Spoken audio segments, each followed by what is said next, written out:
ఇప్పుడే country delight యాప్ని download చేసుకోండి. Download the country delight app now. మాకు ఇంట్లో మనశ్శాంతి లేదని వచ్చినానైనా మా మనసు నా స్వామి చనిపోయినాడే, పాదాలు పోయేసినాయే మేము.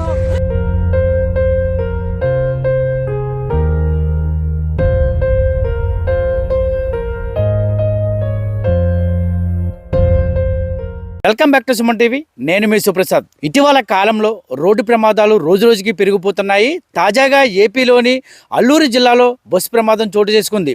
ఒక ప్రైవేట్ ట్రావెల్ బస్సు అదుపు తప్పి లోయలో పడిపోయింది. ఈ ప్రమాద సమయంలో బస్సులో డ్రైవర్లతో సహా మొత్తం 37 మంది ప్రయాణికులు ఉన్నట్లు తెలుస్తుంది. చింతూరు మారేడుమిల్లి ఘాట్ రోడ్లో ప్రైవేటు ట్రావెల్ అదుపు తప్పి పల్టీ కొట్టిన ఘటనలో ఇప్పటికీ 9 మంది మృతి చెందారు. బస్సులో ప్రమాద సమయంలో 37 మంది యాత్రికులు ఉండగా 23 మంది గాయపడ్డారు. బస్సు అరకు ప్రాంతం నుంచి భద్రాచలం వెళ్తూ ఉండగా ఈ ప్రమాదం జరిగింది. అయితే ఈరోజు తెల్లవారుజామున 4:30 ప్రాంతంలో ఈ చింతూరు మారేడుమిల్లి ఘాట్ రోడ్లో అదుపు తప్పి బస్సు బోల్తాపడిన ఘటన మనం చూస్తున్న విజువల్స్లో, మొత్తం విజువల్స్లో కూడా ఈ బస్సు బోల్తాపడిన ఘటన కనబడుతుంది. ప్రయాణికులు ఎక్కువగా ఊపిరి ఆడక ఎక్కడికెక్కడ మృతి చెందిన ఆ సంఘటన చోటు చేసుకుంది. దట్టమైన పొగపంచు కారణంతో పాటు బస్సు బరువు కూడా ఈ ప్రమాదానికి కారణంగా మారింది. ఇక క్షతగాతులను చింతూరు సిఎస్సికి తరలించి చికిత్స అందిస్తున్నారు. ప్రమాద సమయంలో బస్సులో 2 డ్రైవర్లతో సహా 37 మంది ప్రయాణికులు ఉన్నట్లు తెలుస్తుంది. ఇక ఈ ప్రమాదంలో గాయపడిన 23 మంది చింతూరు ఆసుపత్రిలో చికిత్స పొందుతున్నారు. ఇద్దరు పరిస్థితి విషమంగా ఉండడంతో భద్రాచలం ఆసుపత్రి తరలిస్తున్నట్టు వైద్యులు చెబుతున్నారు. అయితే ఇప్పటికీ అధికారులు 8 అంబులెన్స్లో గాయపడ్డ వారిని చింతూరు ప్రభుత్వ ఆసుపత్రి తరలించారు. ప్రమాద సమయంలో డ్రైవర్లతో కలిపి 37 మంది ఉన్నట్లు సమాచారం అయితే ఉంది. ప్రమాద ఘటన జరిగిన తర్వాత చాలాసేపు వారికి సహాయ చర్యలు అందలేదని తెలుస్తుంది. ఎందుకంటే దీనికి అనేక కారణాలు అయితే ఉన్నాయి. ప్రమాద స్థలం ఈ దట్టమైన అటవీ ప్రాంతం, చింతూరు అటవీ ప్రాంతం కూడా ఈ మారేడుమిల్లి అటవీ ప్రాంతం దట్టమైన అటవీ ప్రాంతం కావడం, దాంతోపాటు భారీగా చలి కూడా ఉంది. దీంతో క్షతగాతులు వణికిపోయారు. దాదాపు గంటన్నర తర్వాత సహాయ చర్యలు అందలేదు. అయితే మృతుల సంఖ్య పెరిగే అవకాశం ఉంది.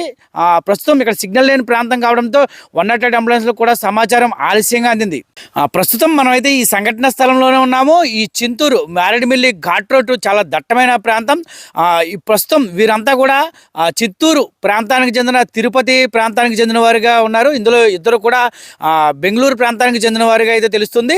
వీరందరూ కలిసి ఈ మొత్తం ఆంధ్రప్రదేశ్లో గల ప్రముఖ పుణ్యక్షేత్రాలను సందర్శించేందుకైతే వీరందరూ కూడా ఒక ప్రైవేట్ ట్రావెలర్ బస్సును బుక్ చేసుకొని గత శనివారం బయలుదేరడం జరిగింది. వీరంతా కూడా ప్రముఖ పుణ్యక్షేత్రాలైనటువంటి అన్ని ప్రాంతాలను తిరిగి ఇప్పుడు ప్రస్తుతం అరకు, పాడేరు ప్రాంతాల్లో ఉన్న పర్యాటక ప్రాంతాలని సందర్శించారు. అలాగే నిన్న సింహాచలం అప్పన్నబాబు దర్శనం చేసుకున్న అనంతరం వీరైతే అన్నవరం దర్శనం చేసుకుని ఇటుగా అయితే మాత్రం భద్రాచలం వెళ్ళడానికి మారేడుమిల్లి ఘాట్ రోడ్డుపై వెళ్ళారు.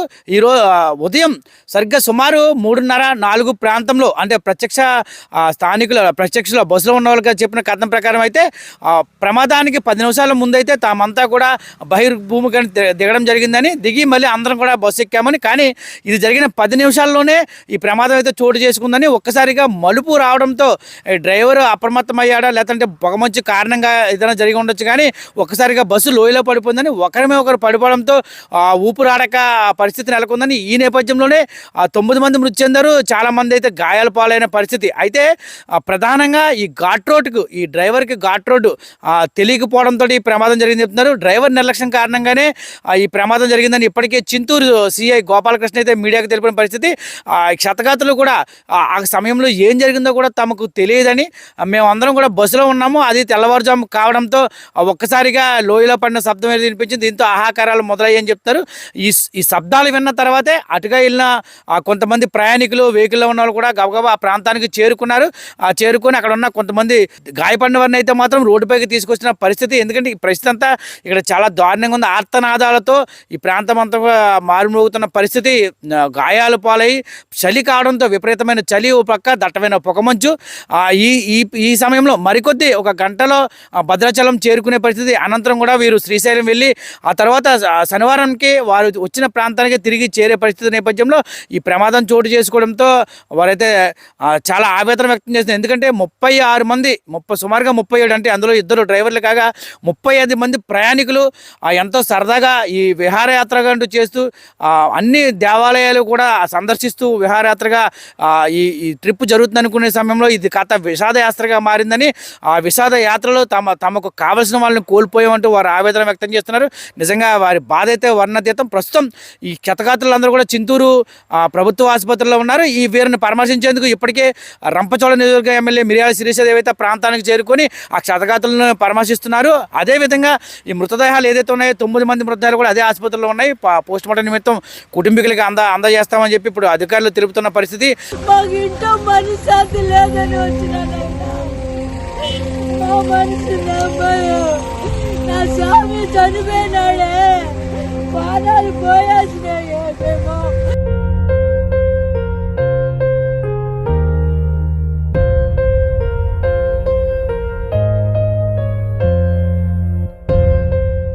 చిన్నగొల్లపల్లి గుడిపల్లి మండలము, చిత్తూరుకి టూర్ పోవాలని చెప్పి మా ఫ్రెండ్లు పిలిచినారు.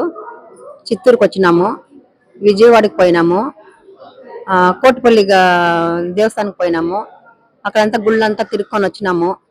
భద్రాచలం పోయేకి వచ్చినాము. ఇక్కడ ఇట్లా అయిందన్న. భద్రాచలం ఇంకా అన్నవరం పోయేటప్పుడు జరిగిందా, వచ్చేటప్పుడు జరిగిందా? ఇక్కడ అన్నవరం చూసుకొని వచ్చేటప్పుడు జరిగింది. అవునన్నా, భద్రాచలం పోయే టైంలో ఇట్లా అయింది. భద్రాచలం దగ్గరలో ఉన్నప్పుడు ఇట్లా అయిందన్న. 35 జన్మ ఏమో అన్నా. ఇందులో ఫ్యామిలీ మెంబర్స్ అందరూ ఉన్నారా? అందరూ లేదన్నా, అంత కొంచెం జనం చచ్చిపోయారు. నాకు తెలియ ఇట్లా అయిపోయింది. మేము ఈ ఆసుపత్రికి వచ్చేసినామన్నా. ప్రసాద్ అండి, మా చిత్తూరు అండి. మేము డ్రైవర్లు 2 ఉన్నాము. మేము యాత్రకు వచ్చినాము. అరకు నుంచి సాయంకాలం బయలుదేరి భద్రాచలం వచ్చే దారిలో బండి కంట్రోల్ తప్పి అప్సైడ్ అయిందండి. దాంట్లో ప్రాబ్లం జరిగింది. ఎక్కడి నుంచి బయలుదేరారు? మేము అరకు నుంచి భద్రాచలం బయలుదేరి. ఎక్కడి నుంచి? మీరు చిత్తూరు నుంచి బయలుదేరారు? స్టార్టింగ్ చిత్తూరు అండి. యాత్ర అంతా చూసుకొని నిన్న సాయంకాలం అరకు నుంచి బయలుదేరి భద్రాచలం వస్తున్నాం. వచ్చే దారిలో మార్గ మధ్యలో బండి ఆప్సైడ్ అవడం జరిగింది. తెల్లవారుజామున ఒక 3:30-4 గంటలు. బ్రేక్ ఫెయిల్ లేకపోతే డ్రైవర్? బ్రేక్ ఫెయిలర్ అంటున్నాడు. బండి నేను కాదండి తోలింది, ఇంకో డ్రైవరు. నేను అడిగితే బ్రేక్ కొట్టరా అంటే బ్రేక్ పక్కన లేదు, బ్రేక్ ఫెయిలర్ అయినట్టుగా ఉంది, కంట్రోల్ రాలేదు బండి అనేసి అన్నారు.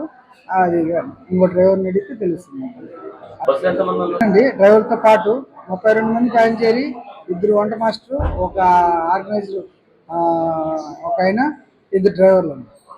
కోటప్పకొండ చూసాము, విజయవాడ చూసాము, అరకు చూసాము, సింహాచలం చూసాము, అన్ని గుళ్ళు చూసాము. అన్ని చూసేసి నిన్న అరకుకు వెళ్ళి ఇట్లా వస్తున్నాము. భద్రాచలం చూసి, శ్రీశైలం చూసుకొని, మహానంది చూసి ఇంటికి వెళ్ళాలనుకున్నాము. ఒంటిమిట్ట అట్లా అన్ని ఇంకా 1000 అన్నీ ఉంటాయి కదా అనేసి టూరిస్ట్లో వచ్చాము. మేము అందరము టూరిస్ట్లో వచ్చాము. అది నైట్ వచ్చేటప్పుడు 4:30 ప్రాంతం ఉండొచ్చు. అప్పుడు బస్సు ఇట్లా ఇదైపోయింది. బస్ డ్రైవర్ అది మీరు కూడా నిద్రలోనే ఉన్నారు? నిద్రలో ఉంటాం కదా సార్. 2 డ్రైవర్లు ఉన్నారు సార్. ఆయన కూడా ఉన్నాడు, కానీ అది ఏమైందో ఏమో కంట్రోల్ ఇట్లా అయిపోయింది చూడండి. అది ఇంకొక రౌండ్ గానే అయింటే మొత్తం మంది పోయేస్తుంటారు. అది ఒకరి పైన ఒకరు పడిపోయారు. అందులో 4 గంటల నుంచి అరుచుకున్నాము. ఎవరికి ఫోన్లు పనిచేయలేదు, ఎవరు రాలేదు. లేదంటే ముందుగా ఏమైనా ఉంటే చెప్పలేము, బతికేవాళ్ళు. తెలియదు సార్. లగేజీలు అంతా పడిపోయింది సార్. మనుషులు పడిపోయారు. అందరిలో అట్లా పడిపోయిన దానివల్ల చాలా మందికి ఇదేంటి సార్. చూస్తున్నారు సార్ పాపం. అక్కడే మళ్ళీ వాళ్ళు తెలిసాక వాళ్ళు వచ్చారు. ఇప్పుడు మీ బంధువులకి అందరికి ఇంటిమేట్ చేశారా? ఇప్పుడు చెప్పాను సార్, మా ఫోన్లు లగేజ్ అంతా అక్కడే ఉంది సార్. వేరే వాళ్ళ దగ్గర తీసుకొని మాట్లాడుతున్నాం. సరే సరే. చిత్తూరు నుంచి శనివారం నైట్ బయలుదేరి అన్ని బాగానే చూసుకుంటూ ఇలా సింహాచలం పోయి పొద్దున్న సాయంకాలం అరకుకు పోయాము. అరకు నుంచి భద్రాచలం రావాలని దర్శనానికి బయలుదేరి వచ్చేటప్పుడు అదే శ్రీశైలం అన్ని చూసుకొని ఇంటికి వెళ్ళాలని రేపటి వరకు శనివారం, అందుకని బయలుదేరి వచ్చాము సార్. నైట్ 4:30 చెప్పండి మీ పేరు? అందరూ చిత్తూరు నుంచి బయలుదేరారు. మా ఫ్రెండ్ వాళ్ళు అక్కడ ఉన్నారు. అందువల్ల మేము హైదరాబాద్ నుంచి చిలకలూరుపేటలో ఎక్కాము. అది విషయం. ఓకే, ఎట్లా జరిగింది సార్? అది చెప్పలేము. ఎందుకంటే మధ్యలో కూర్చున్నాము, అది తెలియదు. అలా జరిగింది. ఎన్ని గంటలప్పుడు జరిగింది ఇది? 3:30 అట్లా ఉంటుందని అనుకుంటున్నాం. ఓకే. ఎందుకంటే అప్పుడే పాస్ వేసి కూర్చున్నాం అంతే. అది వచ్చిన 10 మినిట్స్కి జరిగింది. మీ పేరు సార్? చంద్రగోపాల్. చంద్రగోపాల్. మీదే ఊరు? మాది వచ్చి హైదరాబాద్. ఓకే. ఏది ఏమైనప్పటికీ కూడా ఇది ఈ ప్రాంతంలో ఈ విహారయాత్ర కాస్త విషాదయాత్రగా మారిందనడంతో చాలా ఇబ్బందికరంగానే ఇక్కడ పరిస్థితులు ఉన్నాయి. ఎంతోమంది కుటుంబీకులు తమ వారిని కోల్పోయామనే ఆవేదనలో ఆర్తనాదాల మధ్య ఈ ప్రభుత్వ మిన్నంటే ఉంది. అయితే ఈ నేపథ్యంలో దేశ ప్రధాని నరేంద్ర మోడీ కూడా ఈ విషాద వార్త విని ఆయన అయితే చలించిపోయారు. అలాగే క్షతగాతులకి ఇప్పటికే మృతి చెందిన వారికి 2 లక్షల రూపాయలు, తీవ్రంగా గాయపడిన 50,000 రూపాయలు నష్టపరిహారం అందించేలాగా ఎక్స్గ్రేషియా ప్రకటించారు. అదేవిధంగా రాష్ట్ర ముఖ్యమంత్రి నారా చంద్రబాబు నాయుడు కానీ, అలాగే డిప్యూటీ సీఎం పవన్ కళ్యాణ్ కానీ, నారా లోకేష్ కానీ వీరందరూ కూడా ట్వీట్ ద్వారా వారైతే తమ ప్రగాఢ సానుభూతిని తెలియజేశారు. ఇప్పటికే ఆసుపత్రి సిబ్బందితోటి క్షతగాతులతో కూడా మాట్లాడిన పరిస్థితి. ఈ నేపథ్యంలోనే కొద్దిసేపట్లో ఆ చింతూరు ఆసుపత్రికి అయితే హోం మంత్రి అనిత కూడా వస్తారని, అదేవిధంగా పలువురు మంత్రులు కూడా ఈ ప్రాంతానికి వచ్చి క్షతగాతులను పరిశీలిస్తారని చెప్పి చెబుతున్నారు. ప్రస్తుతం పోలీసులు ఇక్కడైతే మాత్రం భారీ బందోబస్తు నడుమ ఇక్కడ వీళ్ళందరికీ కూడా వైద్యం అందిస్తున్న పరిస్థితి. కెమెరామెన్ దుర్గాప్రసాద్తో శివప్రసాద్, సుమన్ టీవీ, చింతూరు. మాకు ఇంట్లో మనశ్శాంతి లేదని వచ్చినానైనా మా మనసు నా స్వామి చనిపోయినాడే, పాదాలు పోయాల్సినాయేమో.